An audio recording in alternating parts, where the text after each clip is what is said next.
Bugün yani 29 sentyabr tarixində həftənin birinci günündə Günə Ayla Saturn arasında 90 dərəcəlik kare açı aktiv olaraq günə başladığınız üçün bugün səhər saatlarında planlı hərəkət etmək istəsəniz də səhər saatlarında biraz problemlər, gecikmələr və maneələr, ertələmələr yaşanıla bilər. Diqqətli və səbirli olmağa çalışın. Duyğusal baskı hiss edə bilərsiniz. İş, ailə, akademik təhsil və ya məsuliyyətlərinizlə əlaqəli qayğılar səhər saatlarında gündəminizdə aktiv ola bilər. Amma unutmayın ki, bu müddət keçici olacaq. Özünüzdən yaşca böyük şəxslərdən, xüsusilə də valideynlərinizdən, müdirlərinizdən və otorite fiqurlarından səhər saatlarında biraz eleştirilər ala bilərsiniz. Səbirli olmağa çalışın.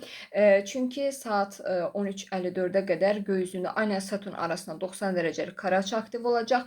Daxili inanclarınızla gündəlik həyatın gerçəkləri arasında biraz tarazlıq qurmaqda çətinlik çəkə bilərsiniz. Eyni zamanda səhər saatlarından etibarən günorta saat 13:54-ə qədər həftənin birinci günündə biraz enerji və motivasiya əksikliyi də hiss edə bilərsiniz. Unutmayın, bu müddət keçicidir.